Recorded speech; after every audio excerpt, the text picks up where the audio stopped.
Steven Pinker is a Harvard professor specializing in experimental psychology, cognitive science, and he's also a writer of popular science. He's most well known for his studies on how children acquire language, popularized in his 1994 book, The Language Instinct. He was interviewed on the 2007 Colbert Report, and Steven, of course, like he does, likes to put him on the spot, asked him to sum up how the brain works in 5 words, and Steven responded, "Brain cells fire in patterns." He's also been a finalist twice for the Pulitzer Prize in 1998 and 2003. In 2004, Time magazine named him of one of the most influential men in the entire world. He's a multiple New York Times best-selling author, including tonight's book, The Stuff of Thought, which he is here to talk about. Please help me welcome Steven Pinker.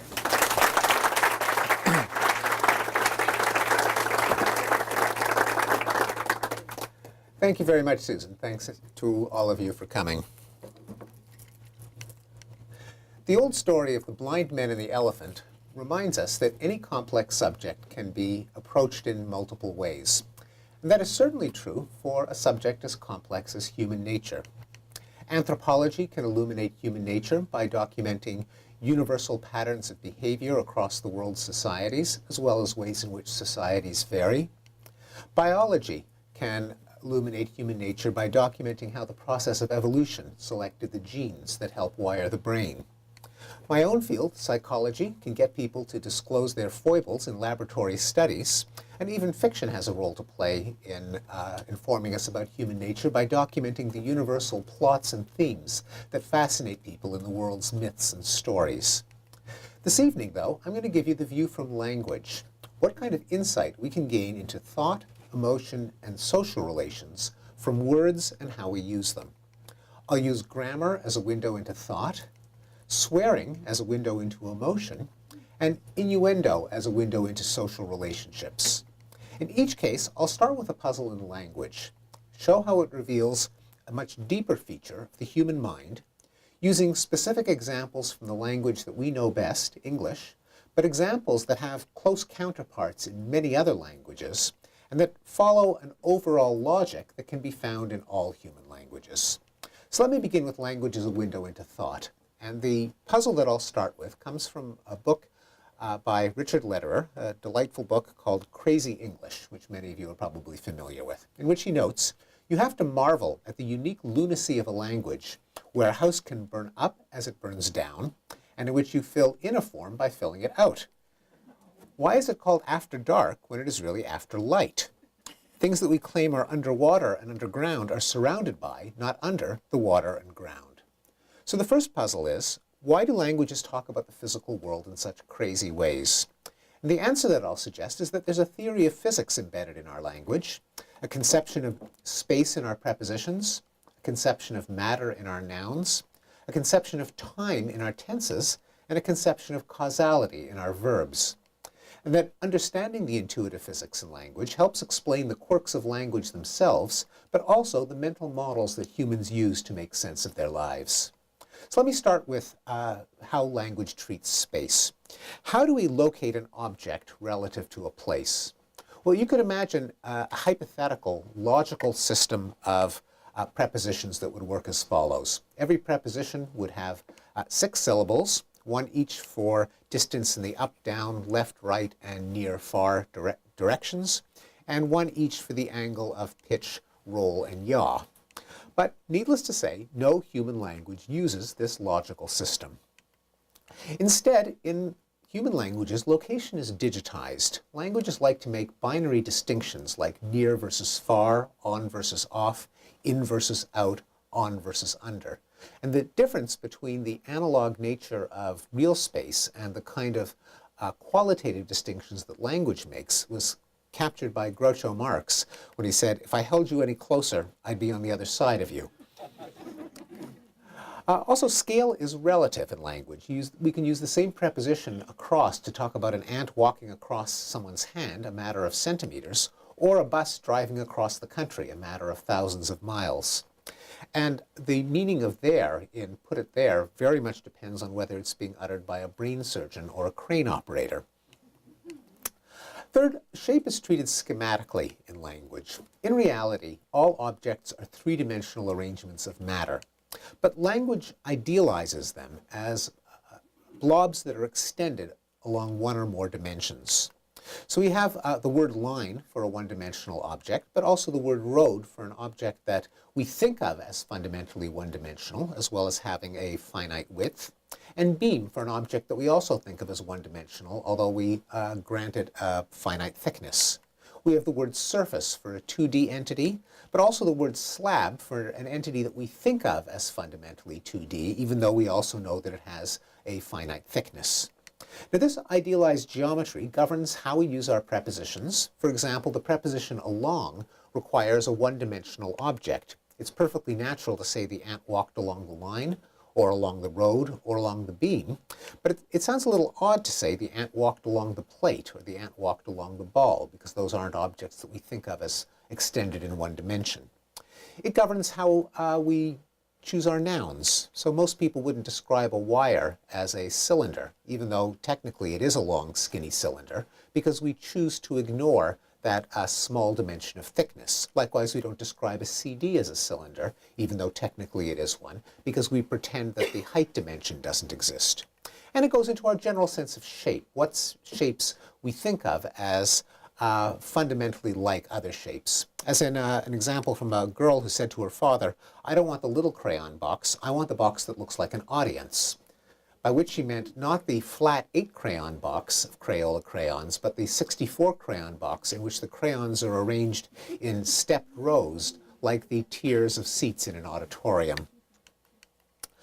Fourthly, the boundaries of objects are often treated as if they're objects themselves. So we have words like edge, which is the one-dimensional boundary of a two-dimensional surface, but we speak of it as if it was its own one-dimensional object. So we can say the ant walked along the edge of the plate, even though it sounds odd to say the ant walked along the plate. We have the word end. We can even say I'm going to cut the end off the ribbon, which geometrically speaking is impossible. You can't cut the end off a ribbon, but it makes perfect psychological sense because we think of the end as its own object.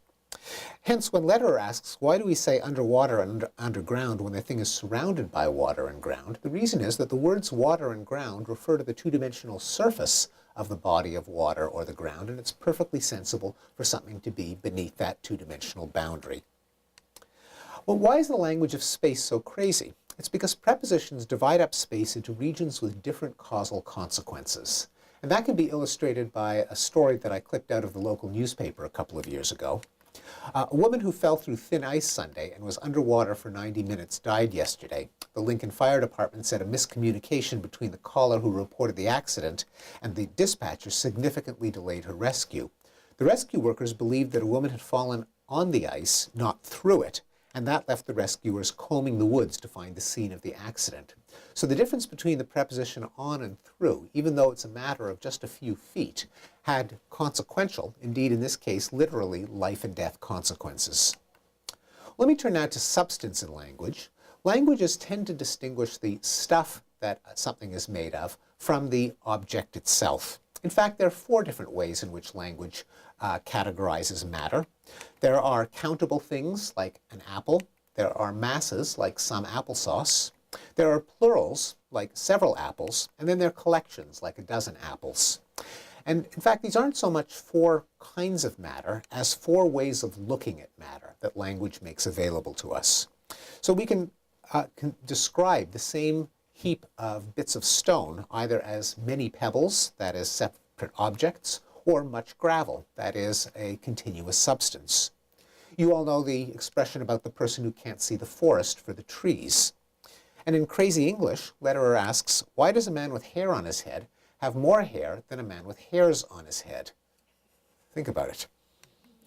Well, why is the language of substance so crazy? It's because words, the different ways of describing matter, allow people to agree on how to identify and quantify portions of the material world.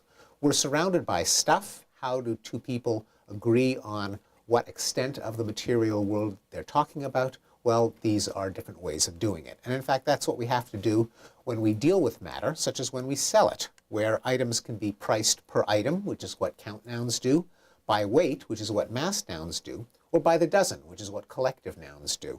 And in fact, these same mindsets that we apply to individuating chunks of matter, we can also apply to abstract concepts. So in the same way that we can refer either to many pebbles or much gravel, we can refer to the same entity as many opinions, as if each was an object, or much advice, as if it was this formless stuff.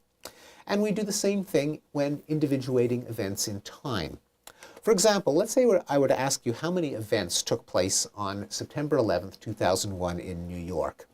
Well, you could say that the answer is 1, because the Al-Qaeda plan was executed. Or you could say the answer is 2, because there are 2 different buildings that were hit by 2 different airplanes and collapsed at 2 different times. Now, the question of whether 1 or 2 events took place that morning might strike you as the epitome of pointless semantic hair-splitting. But in fact, it is a consequential question, because the leaseholder for the World Trade Center held insurance policies that entitled him to $3.5 billion per event. If 9/11 was 1 event, he stood to gain $3.5 billion. If it was 2 events, he stood to gain $7 billion.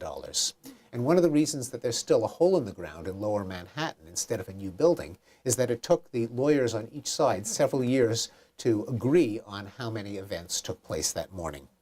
And so when anyone asks, what is the possible value of arguing over a semantic distinction, I say the value is $3.5 billion.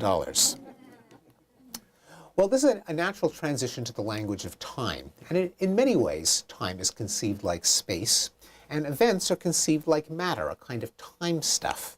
We see this in the many spatial metaphors for time that fill our language, such as the deadline is coming, or we're approaching the deadline.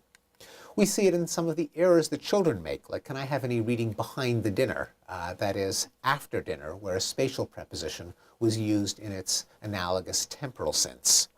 And we see it in the logic of verb tense. Now, in the world's languages, in the same way that spatial relations are digitized, time is digitized. No language has tenses for exact intervals like an hour or a week. And time is relative. No language has tenses for absolute times or dates like November or 2007 or after 3 p.m. Instead, location in time is demarcated relative to the moment of speaking, typically in 2 or 3 coarse regions. So there's the present tense, which corresponds to a psychological concept that William James called the specious present, a moving interval of about 3 seconds that encompasses our experience of what is happening now. Now, this specious present, this 3-second window, encompasses a typical deliberate action, like a handshake, a quick decision, like how long you alight on a channel while channel surfing, the decay of unrehearsed short-term memory, and a typical musical motif, like the opening notes of Beethoven's Fifth Symphony, which you don't perceive as a note and then another note and then another note and another note, but rather you take in as a single motif, and in some sense you experience them all, the notes all at the same time. The second interval that languages like to demarcate is the past stretching backwards indefinitely. Basically, anything that happened from about 3 seconds ago stretching backwards to the Big Bang is treated equivalently as far as language is concerned. Which is why Groucho could say, "I've had a wonderful evening, but this wasn't it." And then there's the future until eternity. Basically, anything that happens from about 3 seconds from now till the heat death of the universe is given the same timestamp in the tense system of English. Now, not only are there these locations in time, but there are also shapes in time, how an event is conceived as beginning, unfolding, and ending. And shape in time, like shape in space, is treated schematically in terms of a few coarse distinctions. So languages often distinguish a amorphous, unbounded activity, like to shake, which has no clear-cut beginning or end point. It also singles out momentaneous or punctate events, like to swat a fly, which we think of as happening instantaneously. And there are accomplishments which are stretched out in time without any clear-cut beginning point, but which do terminate in a definite endpoint, namely when some human goal has been attained by the action, in this case, arriving at the other side. Now, those formless activities that I spoke about can also be dynamically packaged into bounded events. So just as in the realm of matter, we can take a mass noun like beer, which refers generically to the stuff, and we can package it by saying, I'll have another beer, namely a glassful. We can do the same thing in time. So a amorphous activity like to shake it can be given a termination point when we add the particle up. To shake something up means to shake it to completion until the ingredients are mixed. Likewise, that's what the particle out does. The difference between wringing a shirt and wringing a shirt out is when you wring a shirt out, you stop when all the moisture has been squeezed from it. And that solves the puzzle from crazy English as to why a house can burn up as it burns down, and why you fill in a form by filling it out. Finally, the boundary of an event can be treated like an event itself. So just as I can cut off the end of a ribbon in space, which should be geometrically impossible, I can say, I'm going to start the end of my talk, which also ought to be impossible if the end of my talk is the instant at which I shut up. But if you think of the end of the talk as itself a kind of event, then it makes perfect sense to refer to the beginning of it. And note that this also solves the puzzle of why, in crazy English, letterer asked, why is it called after dark when it is really after light? The answer is that the word dark refers to the instant that bounds an extent in time, and something can be after that instant. It doesn't refer to the extent in time itself. And it's exactly parallel to the puzzle in space as to why we say underwater when the thing is surrounded by water. Namely, these are words that refer to the boundary of spatial or temporal extents, not to the extents themselves. Well, why is the language of time so crazy?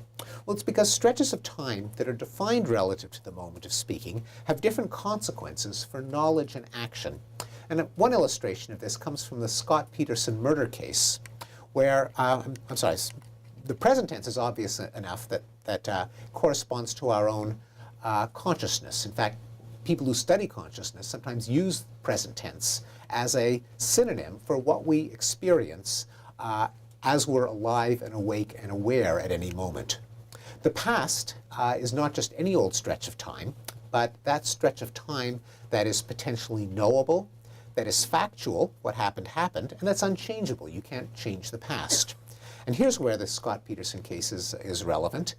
Investigators noted that Peterson used the past tense when referring to his wife and unborn son before their bodies were found, abruptly correcting himself.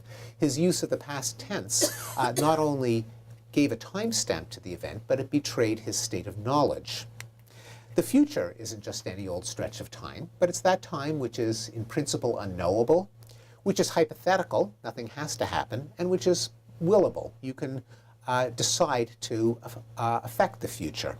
And this ambiguity was used to great effect by Winston Churchill when he said, we shall fight on the beaches, we shall fight on the landing grounds, we shall fight in the fields and in the streets, we shall never surrender, where his use of the future tense indicated both an avowal of what they would make happen and a prediction about what would happen.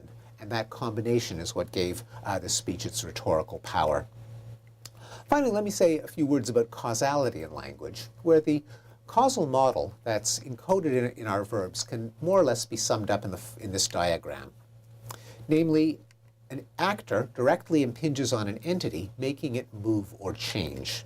And a nice illustration of how this works in language comes from a computer animation from Philip Wolff, where he showed Sarah either grabbing a doorknob and causing the door to open by pushing it, or lifting a window and causing the door to open by allowing the breeze to blow it open. If you ask people, did Sarah cause the door to open? In both cases, they say yes. But if you ask them, did Sarah open the door, where the causality is packaged into the verb, in the case where she physically pushed the door, they say yes. In the case where she just started a causal chain that resulted in the door opening, they say no. Well, why is the language of causality so crazy? It's because directly caused events are those that are most likely to be foreseeable and intended, hence those for which we can hold people responsible. When a causal chain has multiple links, not only does our choice of verb change, but our sense of moral and legal responsibility can break down. And I'll illustrate this with an episode from American history. In 1881, President James Garfield was struck by 2 bullets as he waited to board a train in Baltimore. The bullets missed his major organs and arteries and needn't have been fatal, except that he was subjected to the harebrained medical practices of the late 19th century, where his doctors would probe his wound without washing their hands first, and they decided that he had to be fed through his rectum instead of through his mouth. As a result, Garfield lingered on his deathbed for 3 months before finally succumbing to the effects of infection and starvation. Now, at the murder trial, Charles Guiteau, the assassin, said in his defense, "The doctors killed him, I just shot him." Not unreasonably. The jury was unpersuaded, and he went to the gallows, another illustration of the important consequences of the semantics of a word. So to sum up language as a window into cognition, there's a theory of physics embedded in language, a conception of space in terms of places and objects in digital relationships, a conception of matter in terms of stuff and things extending along one or more dimensions, a conception of time in terms of activities and events located and extended along a single dimension, and a conception of causation in terms of the direct impingement of an actor upon an entity. This way of construing reality differs from real physics, but it corresponds to human goals and purposes, to the causal texture of the environment, to what is knowable, factual, and willable, to ways of packaging and measuring experience, and to ways of assigning responsibility for events. Well, I'm going to switch now from cognition to emotion. And the puzzle of language that I'll start with comes from an event of 5 years ago when NBC broadcasted the Golden Globe Awards on live television. And accepting an award on behalf of the group U2, Bono said, and I quote, "This is really, really fucking brilliant." Now, the network did not bleep out the offending word. The switchboards lit up, and the case went to the Federal Communications Commission, the FCC, which has jurisdiction over the airwaves. In considering the matter, they decided not to fine the network, because according to their guidelines, indecency is, quote, material that describes or depicts sexual or excretory organs or activities, and the fucking and fucking brilliant is an adjective or expletive to emphasize an exclamation.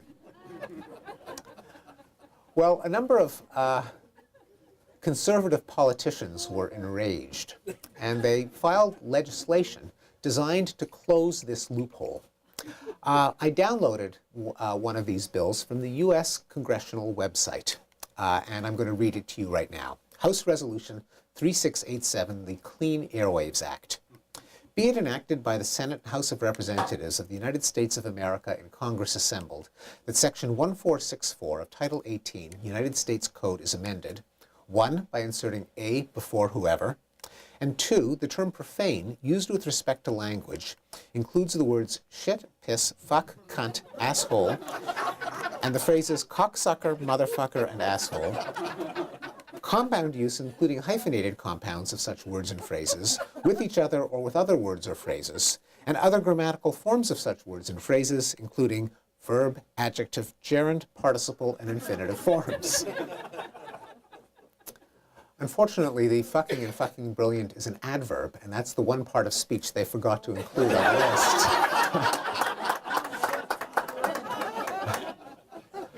So the puzzle is, why do people get so upset about hearing certain words? It's not as if any adult has not heard the words before. And indeed, this isn't just a scientific puzzle, but it's a legal puzzle. In fact, the use of these words has been the main legal battleground of free speech for most of the past century, including a Supreme Court case due to come up next month in October, dealing with the fallout of Bono's fleeting expletive.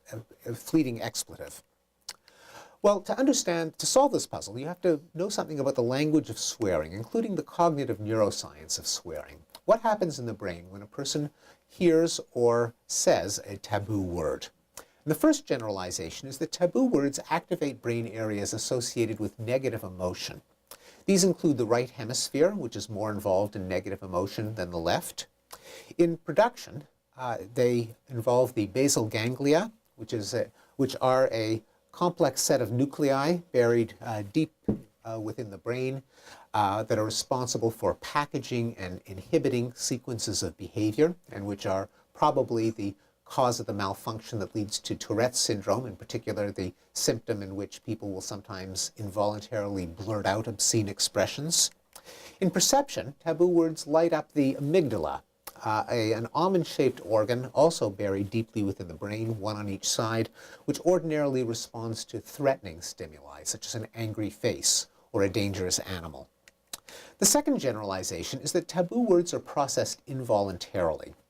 You can't hear or read a taboo word without registering what it means, including the negative emotion that clings to it. That is, you can't treat a taboo word as just a buzz of sound, nor can you treat the printed version as a bunch of squiggles on a page. The brain can't help but register its meaning. Now, when psychologists want to show that something is processed automatically by the brain, they use a technique called the Stroop test. It's familiar to every psychology undergraduate, and it's been the subject of more than 4,000 scientific papers. But it's really rather simple. The task is simply to name the color in which each word on a list is printed. That is, don't read the word, just look at the ink that it's printed in and name the color of the ink. And I'm going to try it with you right now. For every word that I flash right now, simply say aloud the color in which the word is printed. Okay? Red.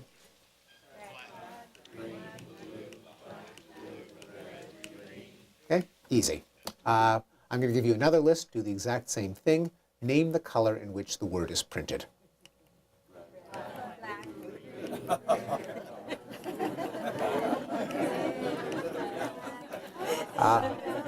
Much, much harder. That's because the word is printed. The word spells out a color that differs from the one that it's printed in, and you can't turn off the circuit in the brain that actually reads what the word spells out. Well, here's a third version of the Stroop test. Different words, same task, just name the color in which the word is printed. Black. Green, red, blue, black, this is the experiment was done by Donald Mackay at UCLA, and people are slowed down in this version of the task almost as much as when the word spells out the wrong color. What this tells us is that we can think of swearing as the use of language as a weapon to force a listener to think an unpleasant or at least an emotionally charged thought. And that divides the puzzle of swearing into two puzzles. First, what kinds of concepts trigger negative emotions in the minds of listeners? And why would a speaker want to trigger a negative emotion in the mind of his listeners? And I'll discuss each of these in turn. Let me start with the content of swearing. Anyone who speaks more than one language knows that the literal meaning of swear words differs from language to language. If you translate the swear words of one language into another, it doesn't quite have the same effect. Nonetheless, scholars who look at taboo words across the world's languages note that they fall into a small number of categories, each of them associated with a negative emotion. There are many taboo words, for example, for supernatural beings, such as our own curses, damn, hell, and Jesus Christ. These have lost a lot of their wallop, but they are still potent in traditionally religious societies, such as many Catholic societies. I grew up in Quebec, and in Quebecois French, the worst thing that you can shout out is accursed chalice. As I said, loses something in translation. And these words evoke the emotions of awe and fear at the power of supernatural entities. There are many taboo words for bodily effluvia and the organs that secrete them. You all know what they are. I don't have to read the list. And it's not surprising that we have strong emotions in response to these words, because epidemiologists tell us that bodily effluvia are major vectors of disease. Many parasites and infectious diseases are spread by hitching a ride on human excreta. We've evolved an emotion that protects us against this route of infection, the emotion of disgust, and that's what these words can trigger. There are many taboo words for disease, death, and infirmity themselves, as in the old curses, a pox on you, or a plague on both your houses. or the curse in Polish and in Yiddish, choleria, cholera. In fact, there's even a bit of taboo that clings to the name of our most dreaded malady, cancer, and one often reads in an obituary that so-and-so passed away from a long illness. Both the word die and the word cancer are considered taboo, and they're replaced by euphemisms. And that's because these words evoke the emotion of dread at death and disease. There are many taboo words in many languages surrounding sexuality. Again, you all know the English ones. I won't read them aloud. And at this point, many people ask, well, how does this fit into the theory that taboo language evokes negative emotions? Isn't sexuality a source of mutual pleasure? Well, it can be when it's done between consenting adults, but there's a much wider range of circumstances in which people are involved in sexuality, such as exploitation, illegitimacy, incest, jealousy, spousal abuse, cuckoldry, desertion, feuding, harassment, and rape. It's not surprising that people the world over should have strong reactions when it comes to sex, which we can call revulsion at sexual depravity. Finally, there are many taboo words for disfavored people and groups, for infidels, cripples, enemies, subordinated peoples, such as the worst swear word in contemporary American English, which is not the S word nor the F word, but the N word, nigger, one of a set of offensive terms for racial and ethnic minorities. And these words evoke the emotions of hatred and contempt. Well, those are some of the negative emotions that words can arouse, but that leads to the question, why do people want to press those emotion buttons in other people? Why do people swear? And one of the reasons why it's been so difficult to come to an answer to this question is that it doesn't have one answer. I think it has 5 answers. There are 5 distinct ways in which people swear. One of them is what can be called dysphomistic swearing, the case in which taboo words are used in their literal sense to refer to some object or activity. The difference between referring to something as shit or feces, or fucking versus copulating, or cunt versus vagina. Now, you all know what a euphemism is. The idea behind a euphemism is we have to talk about this for some specific purpose, but let's avoid thinking about how awful it is.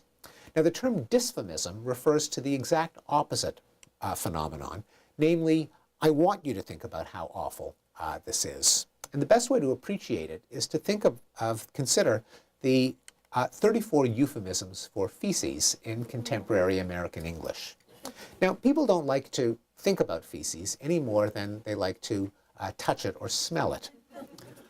Nonetheless, we are incarnate beings. Feces is a part of life, and every now and again you have to confer on what to do with it. In order to make this possible while making it perfectly clear to your listener that you're not raising the subject in order to gross them out, you can reach for one of a set of euphemisms in the English language, each of them specific to a context. So there are generic terms like waste and fecal matter. There are formal terms from Latin like feces and excrement. There are terms that you have to use with children during toilet training like poop and doo-doo. There are terms that you use during toilet training talking about diapers like soil and dirt. Terms appropriate for a medical context like stool and bowel movement. Dealing with animals requires a large set of terms, depending on whether you're referring to large units like pats or chips, small units like droppings. The context is scientific, as in scat, or agriculture, as in manure or guano. And in this day of universal recycling, the need has arisen for a term to refer to human feces recycled for use as fertilizer. And so we've seen in recent years night soil, humanure, and my favorite, human biosolids. It kind of leads you to wonder why everyone makes so much of a fuss over the fact that Eskimos have a couple of dozen words for snow. Anyway, we need these euphemisms, and if someone were to select the wrong euphemism in a given context, the results would certainly be peculiar. For example, I think you'd be taken aback at your next medical appointment if the nurse said the medical lab will need a doo-doo sample. Or if you opened the gardening section of the paper and it said, for plump tomatoes, fertilize your plants with cattle bowel movement. Well, We also need dysphemisms for those moments in life where the point for politeness has passed and you really do want to rub your listener's face in how awful something truly is. The English language gives you the means to do that as well, such as, will you pick up your dog shit? Or, the plumber was working under the sink and I had to look at the crack in his ass the whole time. Or, so while I've been taking care of the kids, you've been fucking your secretary. Strong words for occasions where a strong emotion has to be expressed. Well, those are literal uses of taboo expression, but of course, swear words are used in a much wider range of circumstances, such as abusive swearing, where these words are used in a metaphorical sense to intimidate or humiliate someone. Now, the scholars who study cursing in the world's languages, maledicta, have noted the sheer ingenuity that goes into the crafting of obscene curses in the world's languages. And indeed, all of the classic poetic devices, metaphor, imagery, connotation, alliteration, meter, and rhyme, are put to full use in the crafting of obscene imprecations. For example, people use metaphor to liken people they don't like to bodily effluvia and their associated organs and accessories, as when you call someone a piece of shit, an asshole, a dickhead, a prick, a schmuck, and so on. You can advise people to engage in undignified activities, such as eat shit, shove it up your ass, or fuck yourself. You can accuse them of being the kind of person that habitually engages in undignified sexual activities, and for every undignified sexual activity, there is an obscene imprecation, such as incest, motherfucker, sodomy, bugger, fellatio, cocksucker, masturbation, jerk, and wanker. And my favorite is from bestiality. This is a curse that hasn't been in use in English for several centuries, but I would like to see it revived.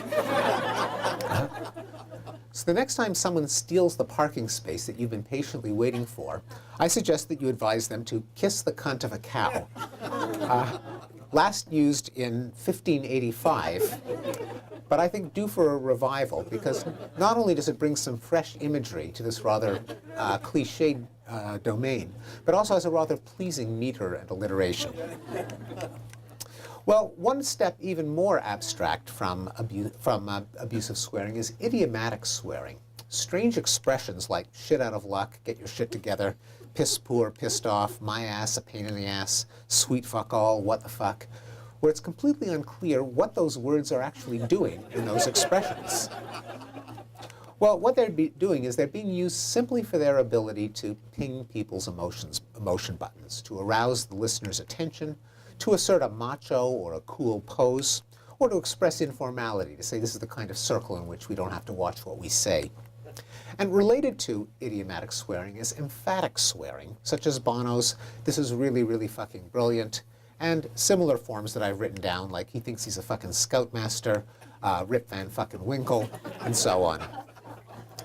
Now, we all know people who perhaps overuse emphatic swearing in their speech, leading to a speech style called fuck patois. As in the story of the soldier who said, I come home to my fucking house after 3 fucking years in the fucking war, and what do I fucking well find? My wife in bed engaged in illicit sexual relations with a man.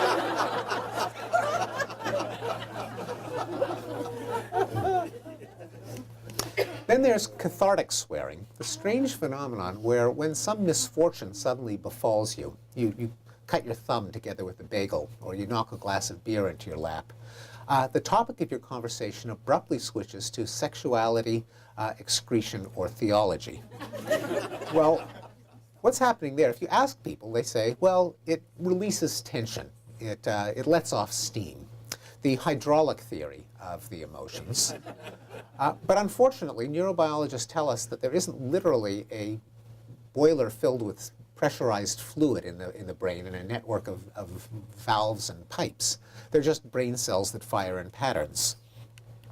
And a more neurobiologically plausible theory is the rage circuit theory, according to which mammals have evolved a reflex in which when the animal is suddenly injured or confined, it will erupt in a furious struggle accompanied by a sudden angry noise, presumably to startle or intimidate an attacker. And any of you who have sat down on your cat are well familiar with this reflex. The idea is that humans have inherited this reflex, but since our vocal tract is also under the control of the language system, we don't just yelp or howl, but articulate our howl using an aggressive word with negative affect that we ordinarily inhibit ourselves from producing. Well, I think there's a lot of truth to the rage circuit theory, but it can't be the whole story. And that's because cathartic swearing is conventional. As I mentioned, you have to learn what to shout out in the particular language that you speak. Also, not only is it specific to a language, but it's appropriate to the kind of misfortune. If the cause of your distress is another human being, such as being cut off in traffic, you might shout out asshole. But if you yourself have knocked a glass of beer into your lap, you'd probably yell something else. And yeah, maybe you stupid asshole. Yeah.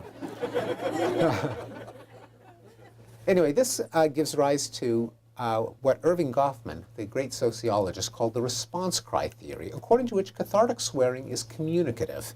It conveys to a real or virtual audience that we're currently in the throes of some strong emotion, one that we can barely control. And as such, it's like other response cries in the language, like aha, whoops, wow, yes, and yuck, which also signal a sudden onset of an emotional reaction. So to sum up, humans are prone to strong negative emotions, to awe of the supernatural, disgust at bodily effluvia, dread of disease, hatred of disfavored people in groups, revulsion at depraved sexual acts. Nonetheless, people sometimes want to impose these thoughts on others, whether to gain their attention, to intimidate or humiliate them, to remind them of the awfulness of the objects and activities, or to advertise one's strong reactions to misfortunes.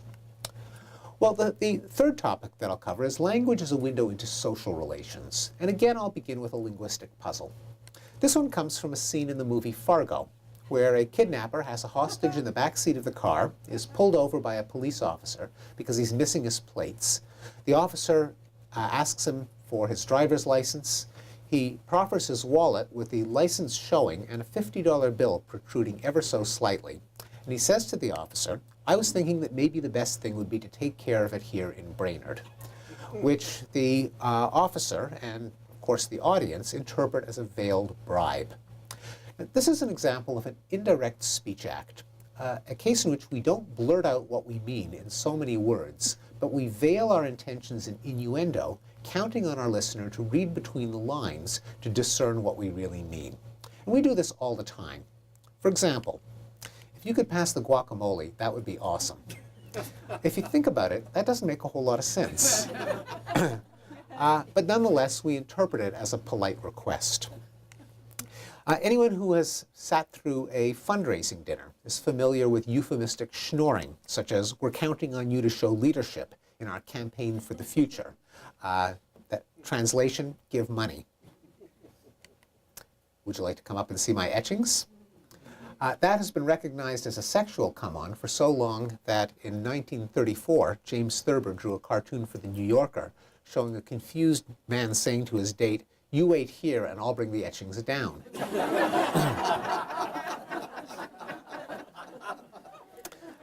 Then there's a nice story you got there. It would be a real shame if something happened to it, which any fan of mafia movies recognizes as a veiled threat. So the puzzle is, why are bribes, requests, seductions, solicitations, and threats so often veiled when both parties know what they mean? And it's not just a scientific puzzle, but it has considerable practical importance, such as in the interpretation of the language of diplomacy and politics, and in the prosecution of extortion, bribery, and sexual harassment, which are often tendered in innuendo rather than stated baldly. It's a surprisingly complex puzzle, and I think the solution requires three ideas: the logic of plausible deniability, the logic of relationship negotiation, and the logic of mutual knowledge. And I'll explain each of those in turn. Let's begin with what game theorists sometimes call the identification problem. Namely, how do you figure out the rational course of action when the outcome depends on another rational agent, but you don't know the agent's values? and bribing a police officer is a paradigm case. Imagine that you only had two options: to offer a naked bribe in so many words or not to bribe at all. What gives you the better outcome? Well, the answer is it depends. It depends on what kind of officer you're facing. If you're lucky enough to be facing a dishonest officer, you could accept the bribe and you'd have the very high payoff of going free. On the other hand, if you're unlucky enough to be facing an honest officer, he would not only rebuff the bribe, but could arrest you for the crime of attempting to bribe an officer. If you're comparing the very high payoff of going free with the very high cost of an arrest for bribery, it's not clear how to weigh this option against the moderate cost of a traffic ticket that you'd get in either case if you just kept your mouth shut. But now imagine that you had a third option, a veiled bribe, so I was thinking that maybe the best thing would be to take care of it here in Brainerd. Well, in this case, a dishonest officer could sniff out the bribe beneath the innuendo and you'd get the high payoff of going free. An honest officer couldn't make a bribery charge stick in court by the standard of proof beyond a reasonable doubt, and so the worst thing you'd get is a traffic ticket. This option combines the very high payoff of bribing a dishonest officer with the relatively small cost of failing to bribe an honest officer combined into a single row, and so the veiled bribe is the rational choice. Okay, that's part one, and I think that's what we mean by the expression plausible deniability. But what about non-legal contexts? What about all the cases in life when we use indirect speech even though we're in no danger of being sent to jail? What about everyday bribery? Now at this point you might think, everyday bribery? When would a law-abiding, upstanding citizen such as myself ever be in a situation in which I'd be tempted to offer a bribe? Well, how about this? You want to go to the hottest restaurant in town. You have no reservation. Why not slip the maitre d' a $20 bill in exchange for being seated immediately? This was the assignment given to the writer Bruce Feiler by an editor at Gourmet magazine, who dared him to try it at Manhattan's chicest restaurants and write up his experience for the magazine. And the article I found as a psychologist to be utterly fascinating. First of all, even though, to my knowledge, no one has ever gone to jail for the crime of attempting to bribe a maitre d', the assignment filled him with anxiety. And here's how he began the article. I am nervous, truly nervous. As the taxi bounces through the trendier neighborhoods of Manhattan, I keep imagining the possible retorts of some incensed maitre d'. What kind of establishment do you think this is? How dare you insult me? Do you think you could get in with that? Second, when he did screw up the courage to offer the bribe, he instinctively did it using indirect speech. He would hold out a $20 bill in peripheral vision and, looking the maitre d' in the eye, would say something like, I hope you can fit us in. Or, can you speed up my wait? Or, I was wondering if you might have a cancellation. And the third interesting report from this article was the outcome, which is that it worked every time. As he noted, we were seated in between an average of 2 to 4 minutes, to the astonishment of my date. Well, the puzzle is, what are the indirect or the intangible costs that drive people to indirect speech in non-legal contexts such as that? And here's a theory. The theory is that it hinges on relationship mismatches. That human relationships, excuse me, fall into a small number of types. Each speech act assumes one of those relationship types. Indirect speech is what we use when the relationship type assumed by the speech act differs from the relationship type that currently holds between the speaker and hearer. Let me take a step back. According to the anthropologist Alan Fiske, all over the world, human relationships basically fall into 3 categories. Each prescribes a distinct way of distributing resources. Each has a distinct evolutionary basis, and each applies most naturally to certain people, but can be extended to others. So there's dominance, whose rationale is don't mess with me, and which presumably is related to the dominance hierarchies that are ubiquitous among primates. Then there's communality, the idea share and share alike, which evolved by kin selection and mutualism, and which we thus find among kin, between spouses, and in circles of intimate friends. And then there's reciprocity, the idea you scratch my back, I'll scratch yours, that underlies reciprocal altruism, and which pertains to the more business-like tit-for-tat exchange of goods and services. Now, behavior that's acceptable in one relationship type is anomalous in another. For example, you might go over to your wife or husband at a cocktail party and help yourself to a shrimp off their plate. But you wouldn't go up to your boss and help yourself to a shrimp off his plate, because what you can get away with in a communality relationship, you can't get away with in a dominance relationship. Another example, at the end of a dinner party, if you pulled out your wallet and offered to pay the host for the meal, that would not be seen as fair. That would be perceived as coarse or crude or crass, because the whole idea of a dinner party is communality, where you aren't supposed to be keeping track of who owes what. Now, those are cases where everyone knows what relationship holds and no one's in doubt as to what to do. But in cases where the relationships are ambiguous, a divergent understanding can lead to an unpleasant emotion that we call awkwardness. For example, there can be awkward moments in a workplace where a student or employee doesn't know whether to address a superior on a first-name basis or to invite him out after work for a beer. It's well known that close friends should not engage in a major business transaction, like one of them selling his car to the other. The very act of negotiating a price can put a strain on the friendship, which is based on communality, where you don't drive hard bargains. The contrast between the relationship of dominance and a sexual relationship is what defines the offense of sexual harassment, is when a supervisor solicits sex from a student or employee. And even the contrast between friendship and sex can give rise to the anxiety surrounding dating. Now, this leads to a social identification problem where the emotional costs of awkwardness from a mismatched relationship type can duplicate the payoff matrix that we saw in the legal identification problem of bribing a cop. And one can see this by considering the same logic in bribing a maitre d', where the relationship mismatches between the dominance relationship that a maitre d' ordinarily wields over his restaurant fiefdom, and the reciprocity, where he seats you when and where he pleases, and the reciprocity relationship that is implied by the bribe, according to which he'd be obligated to seat you in exchange for accepting the bribe. So once again, imagine that your only two choices were to blurt out an overt bribe or not to say anything. What would happen? Well, if you had a corrupt maitre d', he would consummate the reciprocity relationship without any awkwardness, and you get the high payoff of a quick table.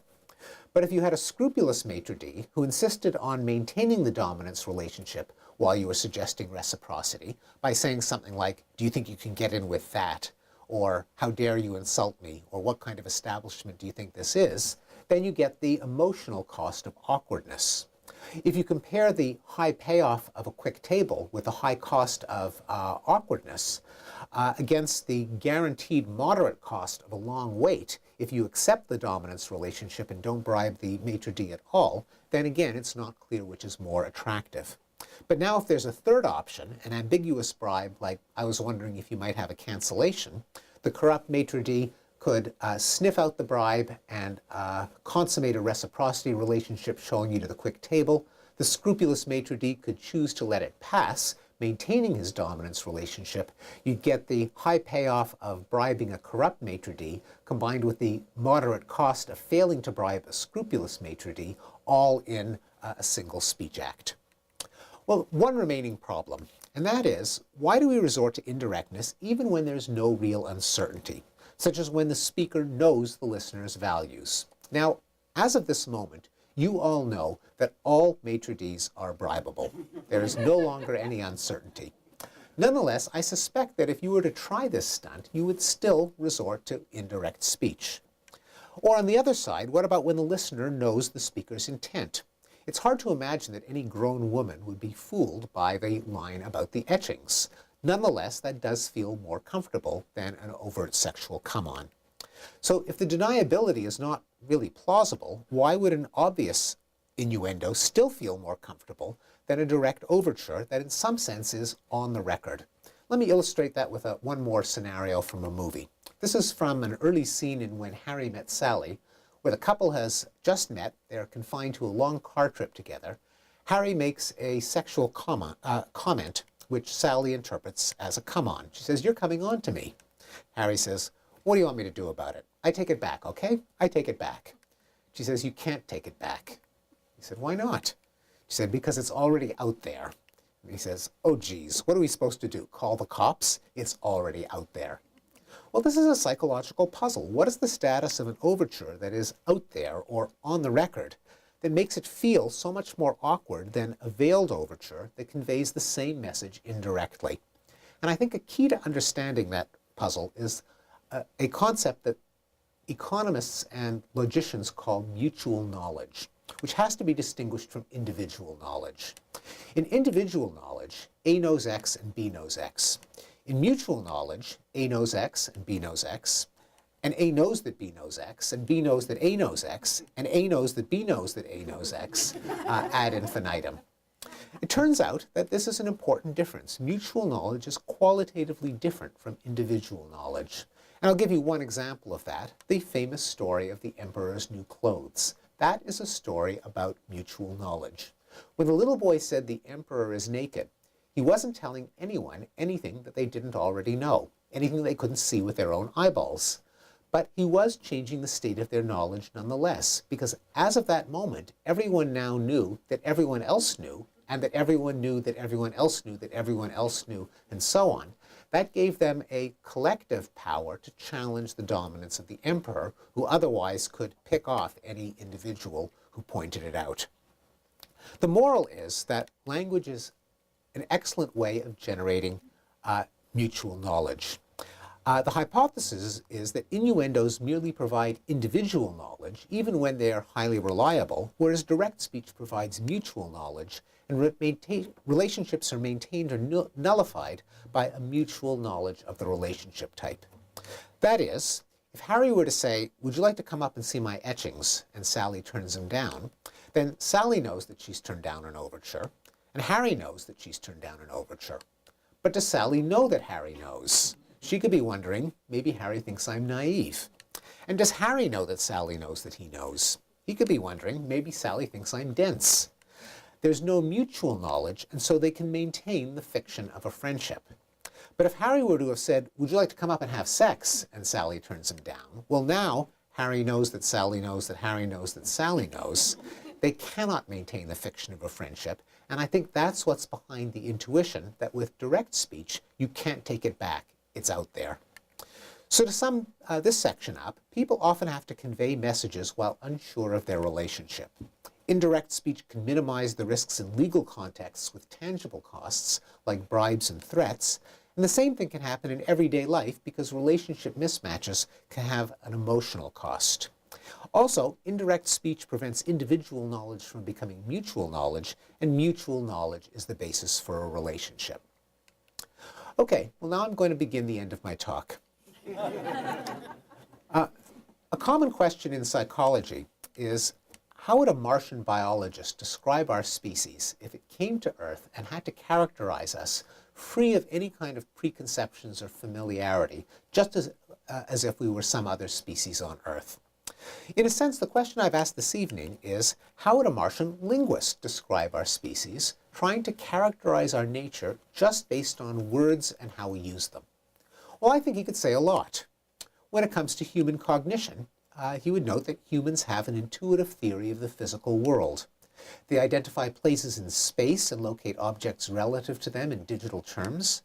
They construe matter as formless stuff or discrete things which are stretched along one or more dimensions. They order and package events in time relative to their own moment of consciousness, and they explain events by identifying their causes, namely an actor that impinges on an entity. Human intuitive physics differs from real physics, but it helps them to reason and agree about aspects of reality relative to their purposes, the causal texture of their environment, what they can know, change, and will, how they package and quantify their experience, and how they assign moral and legal responsibility. Humans not only have thoughts, but they steep them with emotion. They stand in awe of deities. They are terrified by disease, death, and infirmity. They are revolted by bodily secretions. They loathe enemies, traitors, and subordinate peoples. and they are appalled by depraved sexual acts. Despite having negative reactions to so many thoughts, humans willingly inflict these thoughts on one another. To remind them of the unpleasant nature of certain things, to intimidate or denigrate them, to get their attention, or to advertise their reactions to life's misfortunes. Finally, when it comes to social life, humans are very, very touchy about their relationships. With some of their fellows, typically kin, lovers, and friends, humans freely share and do favors. With others, they jockey for dominance, and with still others, they trade goods and services.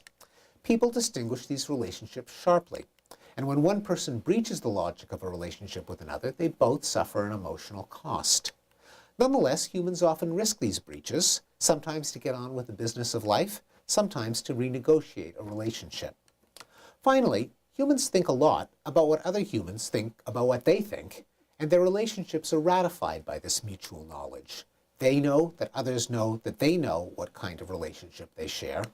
As a result, to preserve their relationships, while transacting the business of their lives, humans often engage in hypocrisy and taboo.